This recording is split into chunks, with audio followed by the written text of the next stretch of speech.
राष्ट्रपति विद्यादेवी भण्डारीले नागरिकता संशोधन विधेयक संसदमै फिर्ता पठाएपछि पक्ष विपक्षमा बहस भइरहँदा सरकारले अब के गर्ला चासो त्यसमै छ। कान्तिपुर समाचारमा आज नागरिकता सम्बन्धी कानुनको विगत र अहिले भइरहेको राजनीति सम्बन्धी रिपोर्ट हामीसँग छन्। साथमा कांग्रेसका जनप्रतिनिधिलाई सभापति देउवाले के दिए निर्देशन र बर्डफ्लूले कुखुरा मरे पनि किसानले 1 वर्ष हुन लाग्दा समेत पाएनन् राहत। अन्तर्राष्ट्रिय प्रसङ्गमा अफगानिस्तानमा तालिबान सरकारको 1 वर्षको समीक्षा र खेलकुदमा आजदेखि सुरु राष्ट्रिय खुला पुरुष र महिला बास्केटबलको अपडेट लगायतका समाचार। नमस्कार, अब मुख्य समाचार। नागरिकता विधेयक फिर्ता भएपछि सभामुखले गरे सरकारसँग परामर्श। राष्ट्रपतिको कदमलाई लिएर दलहरू विभाजित। विज्ञ भन्छन् नागरिकतामा राजनीति गर्नु गलत। काठमाडौँको फोहोर व्यवस्थापनमा सधैँको राजनीति। नियमित फोहोर नउठेकै 2 महिना नाघ्यो। दीर्घकालीन समाधानमा महानगर असफल। 1500 मेगावाट भन्दा बढी बिजुली उत्पादन गर्ने गरी खरिद सम्झौता गरेका 84 वटा आयोजनाले कामै थालेनन्। सञ्चालन अवधि नै गुजारेका 33 वटालाई पनि भएन कारबाही। अफगानिस्तानमा विद्रोही तालिबानले सत्ता कब्जा गरेको 1 वर्ष पुरा। विदेशी सहायता घट्दा अर्थतन्त्र कमजोर। महिला अधिकारमा व्यापक कटौती। र काठमाडौँको मूलपानी नेपाली खेलकुद के हब बन्दै। निर्माणाधीन क्रिकेट मैदान के आसपास छात्रावास सहितको बक्सिङ र भलिबल कभर्ड हल निर्माणको तयारी।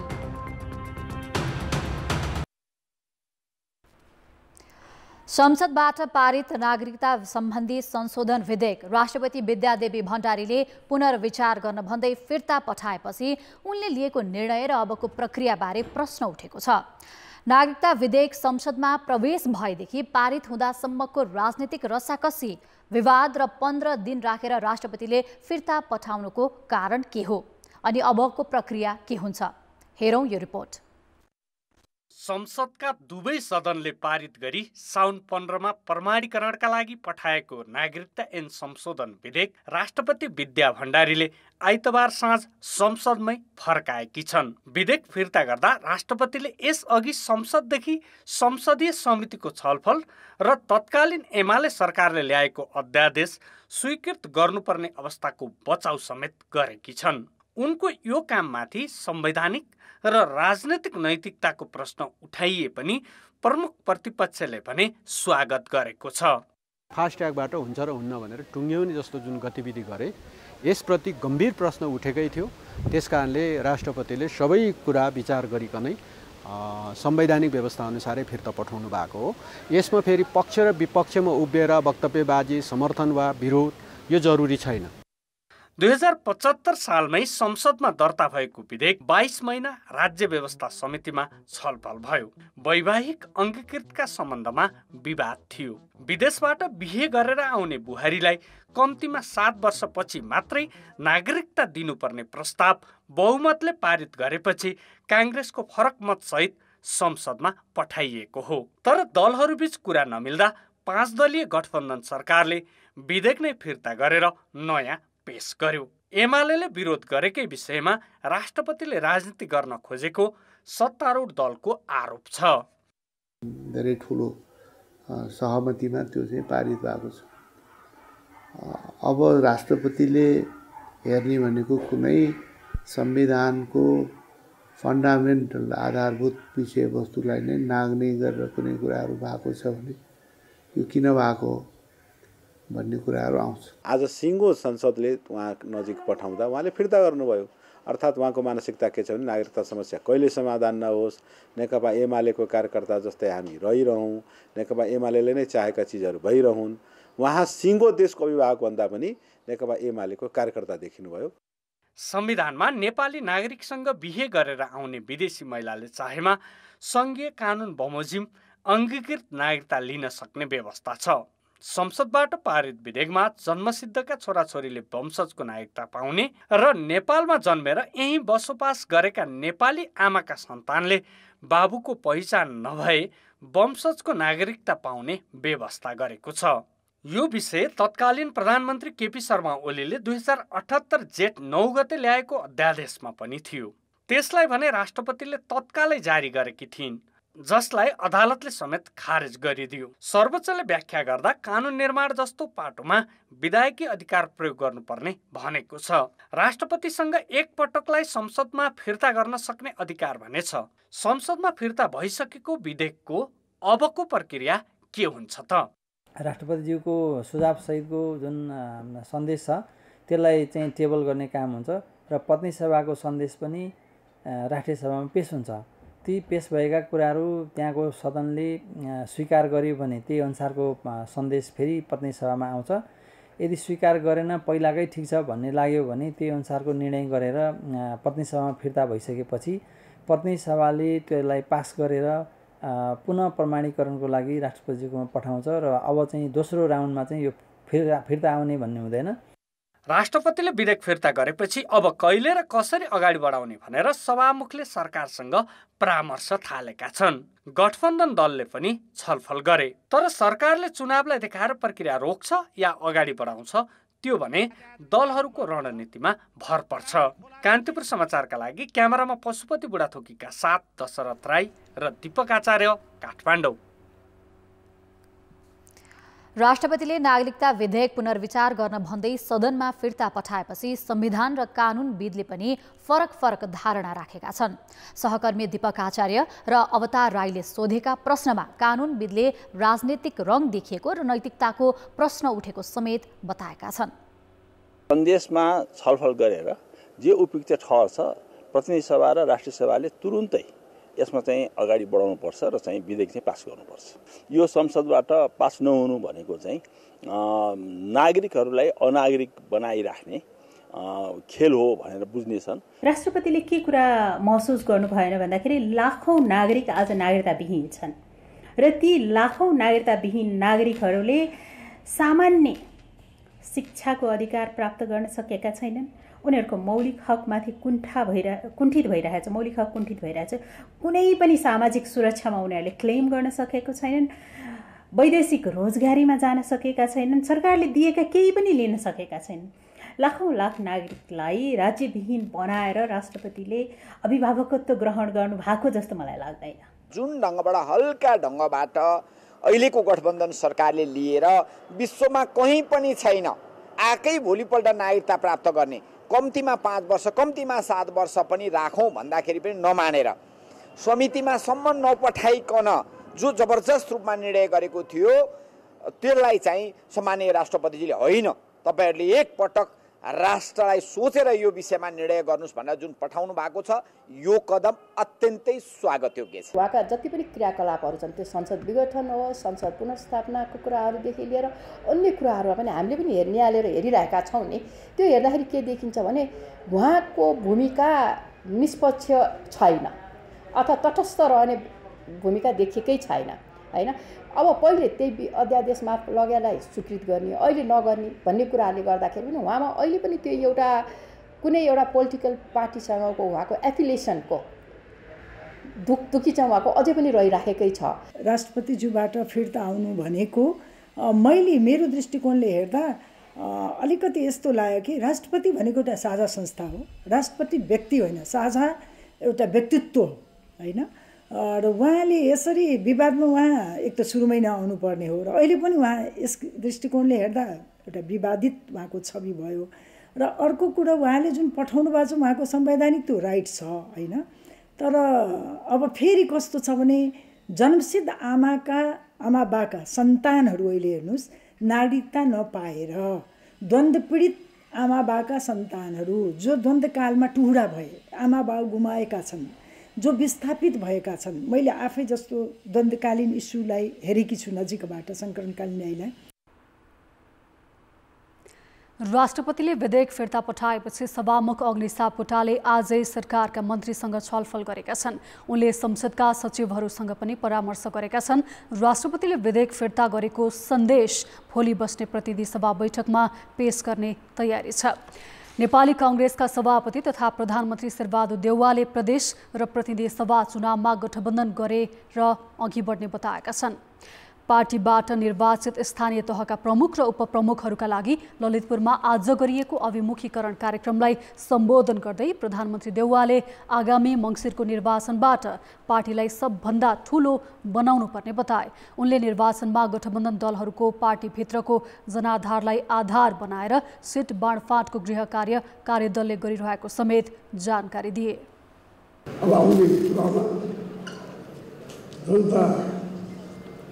समर्थन प्राप्त गर्नलाई पार्टीका सबै साथीहरूले त्यस काममा लागेर जनताको दिल जितेर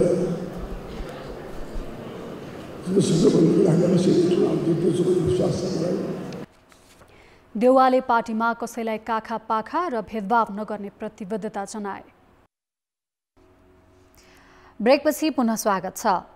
संविधान जारी भएको 7 वर्षपछि संसदले बहुमत र अल्पमतका आधारमा नागरिकता सम्बन्धी कानुन परिवर्तन गर्यो, तर त्यसलाई राष्ट्रपतिले वैधानिकता दिएनन्।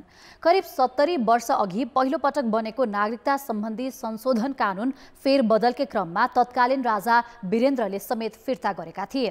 नेपालमा नागरिकताको विषयमा किन बारम्बार राजनीति हुन्छ? नागरिकता सम्बन्धी व्यवस्था यति पेचिलो हुनुको कारण के हो त? सहकर्मी रमेश धवलाको यो रिपोर्ट। संसदको सबैभन्दा ठूलो दल नेकपा एमाले विपक्षमा भए पनि सत्ता पक्षले बहुमतबाट नागरिकता संशोधन सम्बन्धी विधेयक पारित गरेको हो। यसअघि कहिले असहमति र कहिले अध्यादेश हुँदै दल र सरकारले नागरिकता विधेयकमा आफ्नो राजनीतिक स्वार्थ घुसाएकै थिए। अहिले पारित विधेयकमा राष्ट्रपतिले राजनीति गरेको आरोप सत्ता पक्षले लगाएको छ। विपक्षीले फिर्ता गर्ने कदमको समर्थन गरेको छ। नेपालमा विक्रम सम्वत 2009 सालमा पहिलो पटक नागरिकता सम्बन्धी ऐन बनेता पटक पटक फेरबदल भएको छ। 2019 सालमा संविधानले नागरिकताको वर्गीकरण गरेको थियो। विदेशी महिलाले नेपालीसँग विवाह गरेमा 5 वर्षपछि मात्रै नागरिकता दिने व्यवस्था 2032 सालमा भएको हो। 2047 सालको संविधानले नयाँ व्यवस्था गर्यो। अध्ययन र समितिहरूको सुझावका आधारमा 2057 सालमा नागरिकता ऐन संशोधन गर्न खोजिएको थियो। तर तत्कालीन राजा वीरेन्द्र शाहले पनि संसदले पास गरेको कानुनमा वैवाहिक अङ्गीकृत सम्बन्धी व्यवस्थामा चासो राखेरै प्रमाणीकरण नगरी फिर्ता पठाएका थिए। अङ्गीकृतहरूलाई नागरिकता दिनका निम्ति खुकुलो वातावरण बनायौँ। कानुनको परिधि, कानुनको सीमा, कानुनका शर्तहरू प्रस्तुत गरेनौँ र अन्धाधुन्ध दिन थाल्यौँ भने त्यसबाट उत्पन्न हुने समस्या भयावह हुन्छ। भोलि रणनीतिक हिसाबले पनि त्यो अलिकति खतराजनक हुन्छ भोलिको लागि भन्ने त्यतिखेर पनि हो। अहिले पनि त्यही हो। समय सन्दर्भले 20-25 वर्ष कति भयो होइन ग्याप, त्यो अर्कै कुरा हो। अहिले संसदबाट पारित भएको विधेयकले जन्मका आधारमा नागरिकता पाउनेका सन्तानलाई वंशजको आधारमा दिने व्यवस्था गरेको छ। गृह मन्त्रालयको तथ्याङ्क अनुसार यो विधेयक प्रमाणीकरण भएको भए 1,90,000 व्यक्तिका सन्तानले वंशजको नागरिकता पाउने थिए। नेपालीसँग विवाह गरेर आउनासाथ बुहारीलाई नागरिकता दिन समय सीमा नराखेपछि असन्तुष्टिहरू देखिएका पनि छन्। वैवाहिक अङ्गीकृतमा छिमेकी भारतको समेत चासो रहेको टिप्पणी हुने गरेको छ। त्यस्तो बुझाइ गलत भएको पूर्व न्यायाधीशको तर्क छ। यो नागरिकता समस्याको समाधान होस् भन्ने हामी सबै चाहन्छौँ। यो इस्यु बनाएर हाम्रो अखण्डतामाथि जहिले पनि प्रश्न उठाइराख्ने, मधेस मान्छेले नागरिकता नदिने, वैवाहिक नागरिकता नदिने भनेपछि त के एउटा प्रश्न उब्जिरहन्छ नि त, त्यो मान्छे कहाँको नागरिक हुने भनेर।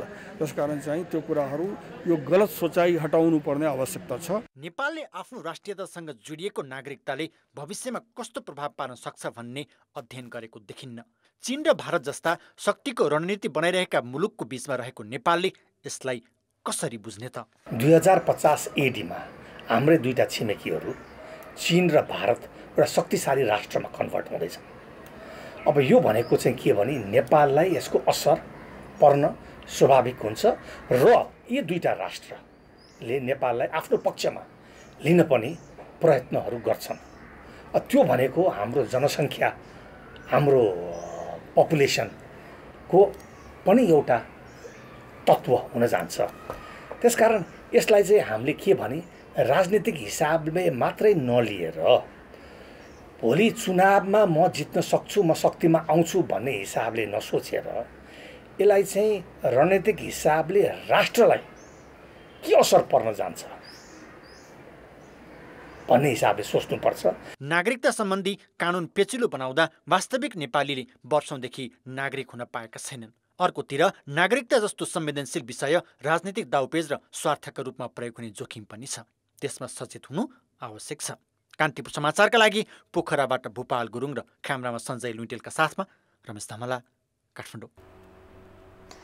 प्रतिनिधि सभा र प्रदेश सभा सदस्य निर्वाचनको मिति नजिकै गएसँगै राजनैतिक दलहरूभित्र टिकटका लागि सङ्घर्ष सुरु हुन थालेको छ। टिकट पाउन सबैभन्दा ठूलो लडाईँ त 5 दलीय गठबन्धनमा देखिएको छ। त्यसमा पनि नेपाली काङ्ग्रेसभित्र बढी हानथाप छ। गठबन्धन बनाएर निर्वाचनमा जाँदा प्रत्यक्षतर्फको टिकट पाउने निश्चित नभएपछि नेताहरू समानुपातिकको बन्द सूचीमा नाम समावेश गराउन शक्ति केन्द्र धाउन थालेका छन्।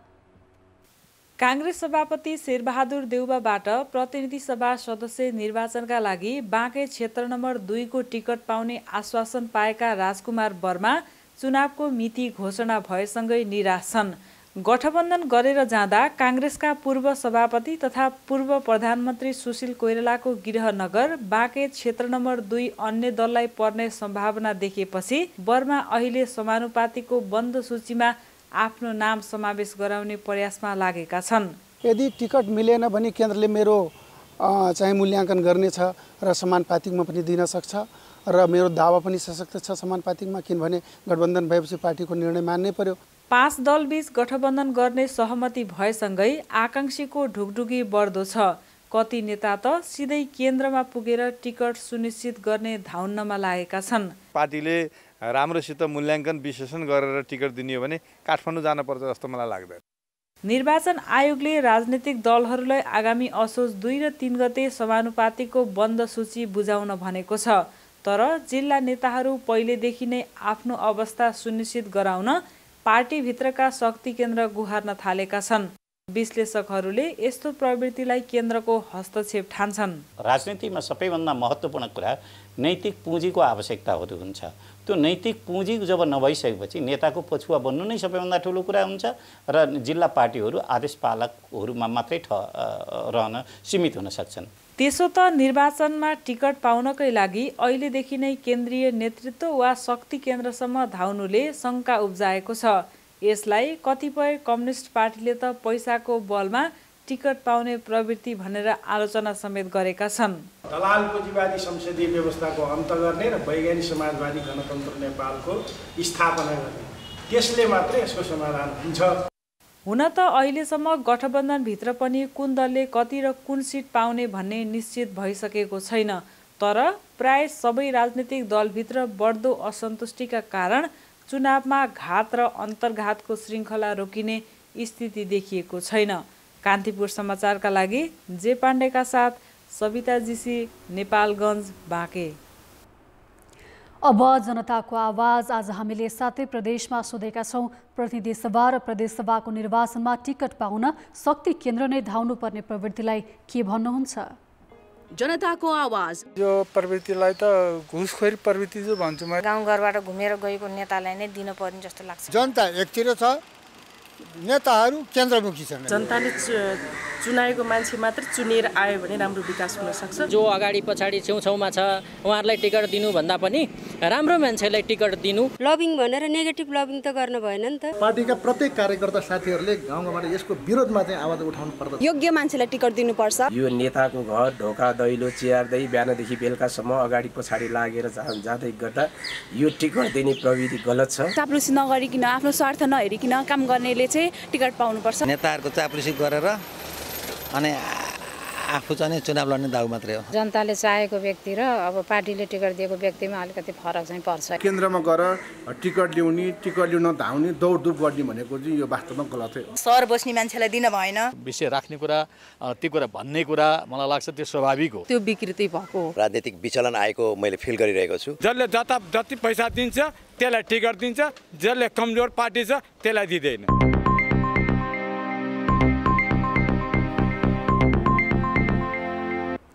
गत पुसदेखि असारसम्म सरकारले बर्ड फ्लू रोग नियन्त्रणका लागि भन्दै किसानले पालेका करिब 6,85,000 हाँस र कुखुरासहित अन्डा तथा दाना समेत नष्ट गर्यो। पन्छी नष्ट गरेपछि सरकारले काठमाडौँ, भक्तपुर, ललितपुर, झापा, चितवन, मोरङ लगायतका 16 जिल्लाका किसानलाई करिब 60 करोड रुपियाँ राहत दिनुपर्नेछ। तर मापदण्ड नै ढिलो गरी बनाउँदा किसानले राहत पाउन सकेका छैनन्। चितवनको भरतपुरकी किसान प्रमिला महतोले पालेका 10,000 भन्दा धेरै कुखुरा र हाँस 7 महिना अघि बर्ड फ्लू देखिएपछि नष्ट गरियो। भर्खर अन्डा पार्ने उमेरका कुखुरा र बजार पठाउन ठिक्क पारिएका हाँस नष्ट गरिदिएपछि फर्म रित्तो छ। बर्ड फ्लू जस्ता रोग नियन्त्रण गर्न सहज होस् भनेर सरकारले नै किसानलाई लागतको कम्तीमा 75% राहत दिने भन्दै नष्ट गर्छ। तर प्रशासनिक अलमल र कानुनी उल्झन देखाएर पुस महिना यता महतो जस्ता किसानले राहत पाएका छैनन्। भइसक्यो, अहिलेसम्म हामी क्षतिपूर्ति नै पाएनौँ, सल्लाह केही हाल्न पाएनौँ। करोडौँको क्षति भयो यहाँ हामीलाई। त्यही भएर अहिलेसम्म हामी केही पनि गर्न सकेका छैनौँ। धेरै समस्यामा परे हामी। महतो जस्तै 16 जिल्लाका करिब 1000 किसान बर्ड फ्लू र रानीखेत भन्ने रोगका कारण पीडित भए पनि राज्यले क्षतिपूर्ति दिएको छैन। धेरै किसान अहिले पनि पुनर्स्थापित हुन सकेका छैनन्। नियम चाहिँ क्षतिपूर्ति दिनु पर्यो। यो बिमा गर्ने चलन पनि नभएको हुनाले किसानहरू मार्नबाट डुबिरहेको छ। कति किसान टाट पल्टिनु पर्ने अवस्था भइरहेको छ।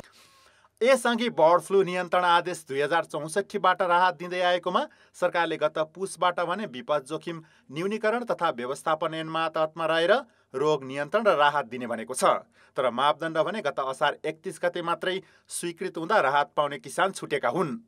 हामीसँग रोग नियन्त्रण कामलाई चाहिँ मापदण्ड स्वीकृत भयो, तर किसानलाई दिने राहत चाहिँ हामीलाई चाहिँ असारको अन्तिममा प्राप्त हुने। त्यो पनि त्यस लागू भएको मितिदेखि कानुन आएको हुनाले अगाडि नष्ट गरेकोलाई चाहिँ नखुलेको हुनाले त्यसको लागि पुनः चाहिँ हामीले चाहिँ प्रयास गर्न पर्ने भएको हुनाले हामीले तुरन्त दिन अप्ठ्यारो परेको। कहिले पाउँछन् किसानले? हामीले पठाउने बित्तिकै हामीले 2 हप्तामा दिने गरी तयारी गर्छौँ। तर यो चाहिँ क्याबिनेटबाट स्वीकृत हुने, अर्थ मन्त्रालयबाट थप रकम लिने हुनाले केही समय लाग्ने हुनाले 1 महिनाभित्र दिने गरी हामीले लागेका छौँ। नेपालमा 2065 साल माघ 3 गते पहिलो पटक बर्ड फ्लू देखिएको थियो। तर पछिल्ला 8 महिना यता देखिएको संक्रमण भने 3 वर्ष यताकै उच्च भएको पशु सेवा विभागले जनाएको छ। नेपालमा करिब 1.5 लाख किसान पोल्ट्री व्यवसायमा संलग्न छन्। दैनिक 8 लाख किलो कुखुराको मासु उत्पादन हुन्छ। पछिल्लो 10 वर्ष यता पोल्ट्री क्षेत्र युवालाई स्वरोजगार बनाउने उद्यम बनेको छ। खाद्य सुरक्षामा टेवा पुर्याएको यो उद्योगलाई बेला बेला समस्या पर्ने गरे पनि राज्यको गतिलो साथ पनि हुन सकेको छैन। कान्तिपुर समाचारका लागि जिल्ला सहकर्मीहरू राजकिशोर श्रेष्ठ र राजु चौधरीका साथ सुमन पन्थ, काठमाडौँ।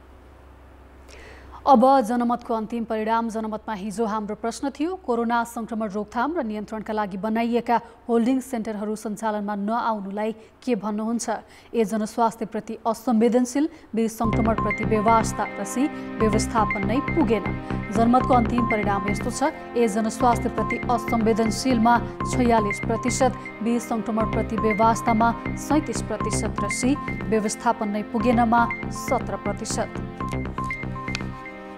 अब आजको प्रश्न। जनमत हाम्रो प्रश्न छ, बर्ड फ्लू पीडित किसानलाई राहत दिन सरकारले किन आनाकानी गरेको होला? ए कानुनी कठिनाई, बी प्रक्रियागत झन्झट र सी दबावको अभाव। जनमतको अन्तिम परिणाम भोलि साँझ 8 बजेको कान्तिपुर समाचारमा प्रसारण गर्नेछौँ। कृपया NEWS news space A, B वा C टाइप गरी 34001मा SMS गरी आफ्नो मत व्यक्त गर्नुहोला।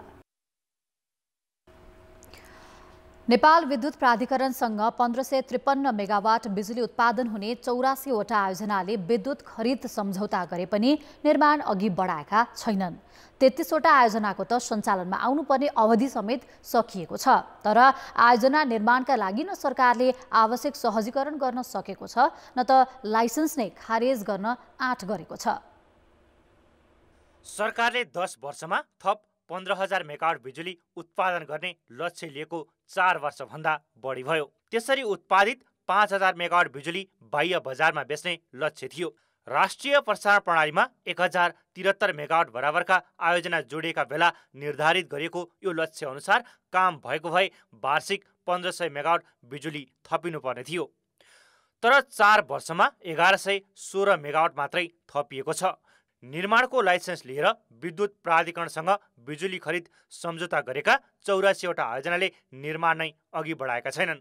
आयोजना ओगटेर बस्ने प्रवृत्ति हाबी भएपछि सरकारले त्यस्ताको लाइसेन्स नै खारेज गर्ने चेतावनी दिएको छ। लाइसेन्स लिने, PPA गर्ने, तर निर्माणमा नगई खोला नदी ओगटेर बस्ने प्रवृत्तिलाई निस्तेज गरी वास्तविक प्रवर्तकहरूलाई प्रोत्साहन गर्नेतर्फ हामीले कदम चाल्न आवश्यक भइसकेको छ। हामी मन्त्रालयमा यो बारे छलफल पनि गरेका छौँ। अब क्यान्सल गर्नेमा जानुपर्छ। विद्युत खरिद सम्झौता अनुसार 2 वर्षमा निर्माण सुरु गरिसक्नुपर्छ, तर कति वर्षमा कति काम सक्ने भन्ने व्यवस्था कतै छैन, जसको फाइदा उठाउँदै धेरै आयोजनाले काम सुरु गर्ने र बीचमै अलपत्र पार्ने गरेका छन्। 2073 सालमै सञ्चालनमा आउनुपर्ने आयोजनाले समेत अहिलेसम्म काम सकेका छैनन्। आयोजनाहरूको अध्ययन गरेर आलटाल गर्नेहरूलाई कारबाहीको दायरामा ल्याउनुपर्ने विज्ञ बताउँछन्। सरकारले चाहिँ त्यसको एउटा अनुगमन गरेर यदि बन्न सक्ने त्यसको अवस्था छ र प्रवर्धकहरू त्यसको लागि भरमग्दुर कोसिस गरिरहनु भएको छ भन्ने लाग्छ भने त्यसलाई केही रियायत दिन सकिन्छ। तर अब पिपिए भयो, त्यसपछि चाहिँ अब यो लाइसेन्स कसलाई चाहिँ दिने, बेच्ने अथवा चाहिँ कसरी बिजनेस गर्ने, कारबाही गर्ने, फिल्डमा गएर चाहिँ कुनै काम नगर्ने भयो भनेदेखि त्यस्तोलाई राखेर त अनन्तकालसम्म सरकारले पर्खन सक्दैन। लाइसेन्स ओगटेर राख्ने तर आयोजना अघि नबढाउने गर्दा सरकारी लक्ष्यमा बाधा पुग्ने मात्र होइन, निजी क्षेत्रको विश्वासमा समेत प्रश्न उठ्नेछ। त्यहाँ काम सुरु गर्ने भन्दाखेरि मेजर कारण चाहिँ तपाईँको यो कोभिडको कारण, त्यसै ब्याङ्कसितको चाहिँ तरलताको अभावको कारणले फाइनेन्सियल क्लोजर नभएको कारण एउटा मेजर कारण त्यो हुनसक्छन्। त्यो बाहेक अरू केही आयोजनाहरूको बारेमा हुनसक्छ त्यो प्रवर्तकहरूको बिचको चाहिँ आन्तरिक केही समस्या भए पनि हुनसक्छ। तर यसो भनिरहँदाखेरि त्यसको छानबिन नगरिकन समग्रमा नगरेकालाई चाहिँ खारेज गरिदिने भन्ने त्यस कुरा आएको भने त्यो न्यायोचित हुँदैन।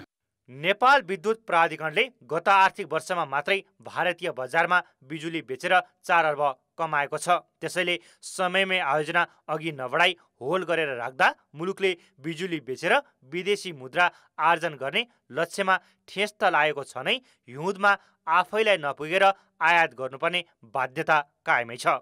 कान्तिपुर समाचारका लागि क्यामेरामा मुरारी घिमिरेका साथ सुधिल पोखरेल, काठमाडौँ। साउन लागे यता वाणिज्य ब्याङ्कहरूबाट मात्रै कुल 1 खर्ब 20 अर्ब रुपैयाँ बाहिरिएको छ। असार मसान्तसम्म वाणिज्य ब्याङ्कहरूमा कुल 45 खर्ब 41 अर्ब रुपैयाँ निक्षेपको रूपमा रहेकामा साउन 27 गतेसम्म आउँदा 44 खर्ब 21 अर्बमा सीमित भएको छ। साउनका प्रत्येक सातामा निक्षेप घटेको नेपाल ब्याङ्कर्स एसोसिएसनले जनाएको छ। साउनको पहिलो साता 63 अर्ब, दोस्रो साता 28 अर्ब, तेस्रो साता 4 अर्ब र चौथो साता 25 अर्ब निक्षेप घटेको छ। ठूलो मात्रामा निक्षेप बाहिरिएपछि ब्याङ्किङ क्षेत्रमा तरलताको चरम सङ्कट सिर्जना भएको छ। त्यस्तै 4 वटा सातामै ब्याङ्कहरूको कर्जा प्रवाह भने स्थिर रहेको छ। असार मसान्तमा 41 खर्ब 75 अर्ब रुपैयाँ कर्जा प्रवाह भएकोमा साउन 28 गते पनि त्यति नै कायम भएको छ। ब्रेकपछि पुनः स्वागत छ। संघीय राजधानी काठमाडौँ उपत्यकाबाट फोहोर नियमित उठ्न छाडेको 2 महिनाभन्दा बढी भयो। फोहोरको दीर्घकालीन व्यवस्थापन गर्न काठमाडौँ महानगरपालिकाले गरेको प्रयास सफल हुन सकेको छैन। महानगरपालिकाका प्रमुख बालेन्द्र शाहले त संघीय सरकारले आफूलाई असफल बनाउन प्रयत्न गरेको र फोहोरभित्र पसेर राजनीति गरेको अभिव्यक्ति दिएका छन्। फोहोरमाथिको राजनीतिकै कारण यो समस्या झनै चर्किने देखिएको छ। काठमाडौँ उपत्यकामा फोहोर व्यवस्थापनमा समस्या देखिएको 3 दशकभन्दा बढी भइसक्यो, तर समस्या समाधान हुनुको सट्टा बल्झै छ। अहिले पनि नियमित रूपमा फोहोर उठ्न सकेको छैन। त्यही कारण सडक तथा चोकमा फोहोरको थुप्रो देखिन्छ। एउटा कोठा छ, एउटा कोठामा फोहोर राखिरहन भएन। मेन कुरा समस्या त्यो छ, ल्याएर फाल्न पर्ने समस्याहरू हुन्छ। अब यति घना हुन्छ कि बाटोमा हिँड्न सकिँदैन। मेन समस्या त त्यही नै हो।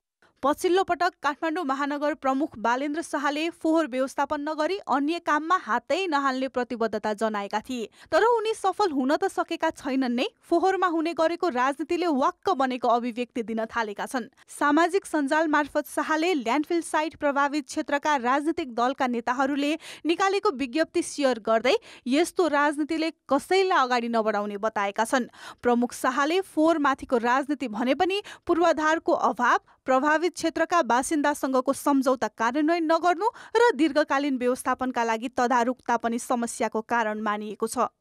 पक्कै पनि मेयर चाहिँ स्वतन्त्र होला, तर चाहिँ उपमेयर त पोलिटिकल मान्छेहरू छ, त्यसमा चाहिँ 32 जना वडा अध्यक्ष त राजनीतिसँग जोडिएका व्यक्तिहरू नै छन् र एकजना मेयर साहबलाई चाहिँ असफल पारेर उपमेयर र 32 जना वडा अध्यक्षहरूलाई त असफल पार्न खोजिएको होइन होला।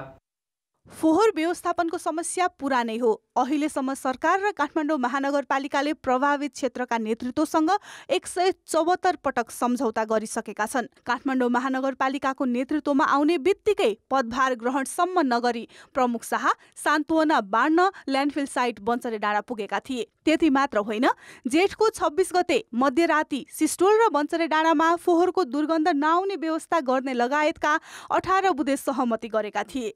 महानगरमा यसअघि नेतृत्व गरिसकेकाहरूले भने नेतृत्वले ढङ्ग नपुर्याउँदा अहिलेको समस्या आएको बताउँछन्। त्यहाँका स्थानीयसँग, त्यहाँका जनप्रतिनिधिहरूसँग अझ पर्ने सहजीकरणलाई अरूसँग हामी गुहार थियौँ, त्यो उहाँहरूलाई सम्मान हुनु पर्यो। अहिले सम्मान गर्न सक्यो भने यो व्यवस्थापन राम्रोसित हुनसक्छ। होइन अब कसैले कसैलाई अस्तित्व स्वीकार गरेन भने यसले अर्को एउटा द्वन्द्व आउन सक्छ। उपत्यकाबाट दैनिक 12,000 टन फोहोर निस्कन्छ। काठमाडौँ महानगरपालिकाको त्यसमा जम्मा 500 टन मात्र पर्छ। उपत्यकाका 18वटै स्थानीय तहको फोहोर व्यवस्थापनको नेतृत्व लिएको काठमाडौँ महानगरपालिकाका हालसम्मका नेतृत्वमा पुगेकाहरूले यसको वैज्ञानिक व्यवस्थापनतर्फ ध्यान दिएका छैनन्। त्यसमाथि 8-10 किलोमिटर सडक नबनेको बहानामा दशकौंदेखि राजधानीवासीलाई फोहोरको मारमा पारिँदैछ। अझ चुनावको मुखमा चर्किएको फोहोरमाथिको राजनीतिले कसैलाई पनि फाइदा पुग्दैन भन्नेतर्फ राजनीति गर्नेहरूले बुझेको देखिँदैन। कान्तिपुर समाचारका लागि क्यामेरामा राजेन्द्र महर्जन र पशुपति बुढाथोकीका साथ सृजना बास्तोला, काठमाडौँ। खेलकुद समाचार। कान्तिपुर खेलकुद समाचारमा स्वागत छ। काठमाडौँको मूलपानीमा क्रिकेट मैदान निर्माणाधीन अवस्थामा रहेकै बेला युवा तथा खेलकुद मन्त्रालय र राष्ट्रिय खेलकुद परिषदले खेलकुदका थप पूर्वाधार बनाउने तयारी थालेका छन्। क्रिकेट मैदान नजिकै सुविधा सम्पन्न खेलाडी छात्रावास सहित बक्सिङ हल र भलिबलको अन्तर्राष्ट्रिय कवर्ड हल समेत बनाउने योजना छ। यसले कुनै समय काठमाडौँको फोहोर व्यवस्थापन गर्ने थलो मूलपानी क्षेत्र अब नेपाली खेलकुदको हब बन्ने क्रममा पुगेको छ। मूलपानीमा खेलाडी छात्रावास र बक्सिङ हलको निर्माण प्रक्रिया यसै वर्षदेखि सुरु हुनेछ। राखेपले यसै वर्षदेखि निर्माण प्रक्रिया थाल्ने भनेको भलिबलको अन्तर्राष्ट्रिय कवर्ड हल पनि मूलपानीमै बन्नेछ। काठमाडौँ महानगरपालिकाबाट 8 किलोमिटर टाढा शान्त वातावरणमा रहेको मूलपानी र आसपासका क्षेत्रलाई खेलकुदका पूर्वाधार निर्माणका लागि उपयुक्त समेत मानिएको छ। भलिबलको त्यहाँ बन्ने कुरामा उहाँहरू ढुक्क भए हुन्छ, बक्सिङको पनि उहाँहरू ढुक्क हुने हो, किनकि यो प्रक्रिया हामीले जमिन यही हो भनेर हामीले अब जग्गा प्राप्तिको बारेमा अरू कुनै दौडधुप गर्नु पर्दैन, कुनै कागजी प्रक्रिया अगाडि बढाउनु पर्दैन। राष्ट्रिय खेलकुद परिषदको आफ्नो जमिन हो, त्यो जमिनमा बनाउने हो, आफ्नो पूर्वाधार बनाउने हो। जग्गा प्राप्ति भनेको परियोजना सफलताको लागि धेरै ठुलो प्रतिशत सफलता हो भन्ने कुरा बुझ्नुपर्छ। त्यसो त आजभन्दा 25 वर्ष अघि मूलपानीमा फोहोर व्यवस्थापन हुन्थ्यो, त्यसैले यो क्षेत्र बसोबासका हिसाबले धेरैको रोजाइमा परेन। तर पछि सरकारले डम्पिङ साइट हटाएर त्यही ठाउँमा 2वटा क्रिकेट मैदान बनाउने योजना बनाएपछि मूलपानीको मुहार फेरिएको हो। मूलपानीमा अहिले नेपाल क्रिकेट सङ्घ क्यानको मातहतमा माथिल्लो र राखेप अन्तर्गत तल्लो क्रिकेट मैदान छन्। अब बन्ने खेलकुद संरचना पनि यही मैदानकै आसपासमा बन्नेछन्। खेलकुदका थप पूर्वाधार बन्ने भएपछि खेलकुद क्षेत्रका व्यक्ति मात्र नभएर स्थानीय पनि खुसी छन्। धेरै दुखी थियौँ, धेरै पीडित थियो। हजुरको फर्मुला केही निरन्तरण भयो, फर्मुलाले गर्यो, फर्मुला पनि धेरै वर्ष बस्यो। त्यसले गर्दाखेरि अहिले अब यहाँ गाउँको पनि राम्रो विकास भइरहेको छ। अहिले डाँडाकाँडा नि डोजरले सम्यायो। नेपालको लागि यो बन्ला भन्ने हाम्रो सपना पनि थिएन, सपनामा पनि थिएन। यो विकास निर्माणका पूर्वाधार तयार हुनु, योभन्दा बढी उन्नति होस् र बाटोघाटो यहाँको बस्तीहरूलाई संरक्षण होस्। हरेक ठुल्ठुलो प्रतियोगिता आउँदाखेरि हामी बाहिर जान्छौँ अनि बाहिरकै भर पर्नु पर्थ्यो। तर अहिले यो चाहिँ एकाडेमी हामीले तयार गर्न सक्यौँ भनेदेखि चाहिँ पक्का पनि नेपालमा बक्सिङ विकासको लागि एउटा चाहिँ कोसी ढुङ्गा नै साबित हुनेछ। खेलाडी र खेलकुद विकासका लागि संरचना बनाउनु सराहनीय हो, तर निर्माण अघि स्थानीयका सुझावलाई समेटेर संरचना निर्माण गर्न सके दीर्घकालसम्म सहयोग प्राप्त गर्न सकिन्छ। खेलकुद पूर्वाधारले खेलाडी र खेलकुद क्षेत्रको मात्र विकास हुँदैन, त्यहाँका स्थानीय बासिन्दाको जीवन सुधारमा पनि महत्त्वपूर्ण भूमिका खेलेको हुन्छ। यसको ज्वलन्त उदाहरण हामी यो मूलपानी क्रिकेट ग्राउन्ड क्षेत्रलाई लिन सक्छौँ। यदि सरकारले भनेअनुसार यो क्षेत्रमा अन्य खेलकुदका पूर्वाधार निर्माण छिटै हुन सके यो क्षेत्र खेलकुदको हब बन्ने निश्चित देखिन्छ। कान्तिपुर समाचारका लागि क्यामेरामा सुरज खड्काका साथ प्रदीप लेखी, काठमाडौँ। खेलकुद समाचार अहिलेलाई यति नै। अब मौसम सम्बन्धी जानकारी।